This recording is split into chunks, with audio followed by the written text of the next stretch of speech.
네, 특별한 깨물기인데요. 왜 특별한지 이제 알아보겠습니다. 그러니까 누가 누굴 물었나 보네요. 네, 무속인이 이웃 주민을 물었습니다. 무속인이요? 네, 그렇습니다. 네. 사실 신고 자체는 다른 건이었어요. 5월에 경찰관에게 이웃 주민이 신고를 합니다.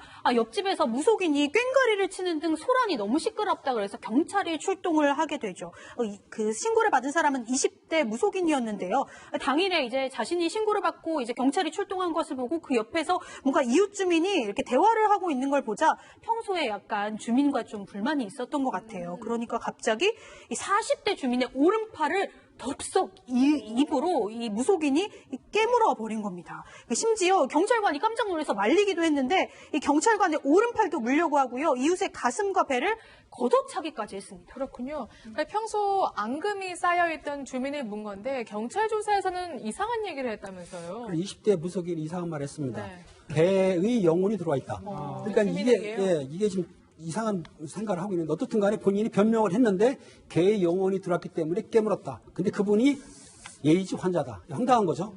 개의 영혼이 내 몸으로 들어왔다 이렇게 주장을 한 건데 이 무속인이 알고 보니까 에이즈 환자이기 때문에 말씀이시죠? 문제가 크게 된 거죠.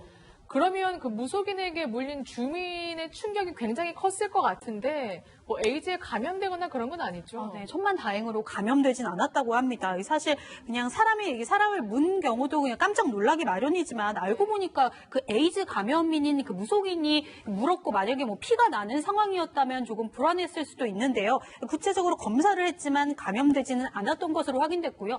사실 에이즈 같은 경우도 요즘 관리 질병으로 통하기 때문에 그런 단순한 뭐 침 같은 경우로는 쉽게 감염은 되지 않는다고 합니다. 네. 혈액과 혈액이 섞여요. 그러니까 한 수혈 정도는 돼야 감염이 이뤄질 가능성이 있다고 하더라고요. 근데 어쨌든 20대 무속인 결국 재판까지 받게 됐는데 지금 결과를 보니까 실형이 선고됐어요. 그렇죠 말입니다. 지역 1년 6개월의 실형이 나왔어요. 상해죄하고 공무집행 방해죄거든요.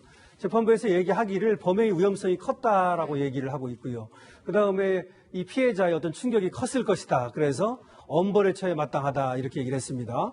그러면서도 또 이제 한편으로는 처벌 전력이 벌금 1회밖에 없어요. 그리고 다행히 에이즈에 걸리지 않았다 그랬잖아요. 네. 그런 것 때문에 조금 또 이제 감안을 해서 지역 1년 6개월이 나왔습니다만은 어쨌든 실형이 나왔다는 점에서는 법원에서 엄벌에 처했다 이렇게 봐야 되겠죠. 그렇죠. 사실 단순한 좀 깨물기였잖아요. 네. 그런데 에이즈 환자이기 때문에 뭔가 내가 감염시킬 거야? 약간 이러한 악한 의도로 했다면 양형에도 좀 반영이 되나요? 근데 지금 좀 전에 변호사님 말씀하신 것처럼 이 법원에서 판결을 할 때 징역 1년 6월에 실형을 하고 벌금 1회 선고밖에 없었어요. 근데 실형을 선고하고 또 그러면서 뭐라고 하냐면 이 사건 범행의 위험성이 컸다 이런 표현을 써요. 그리고 그래서 피해자들이 입은 충격도 컸다. 근데 보통 그냥 물리는 걸로는 위험성이 컸다, 충격이 컸다 이렇게 표현을 잘 안 하거든요. 그리고 이제 그 부분에 또 그 다음 부분에 유리한 정상으로 에이즈에 피해자들이 에이즈에 감염되지 않았다 이걸 얘기를 한 걸 보면 그 피고인이 에이즈에 감염된 상태로 상해를 일으켰다. 네. 이 부분에 대해서 좀 엄하게 처벌을 해야겠다라는 생각을 한 것 같아요. 알겠습니다. 저희가 특수한 사건이어서 전해드렸긴 하지만 에이즈에 대한 편견은 갖지 않으셨으면 좋겠습니다. 그럼 마지막 돋보기 확인해 보겠습니다.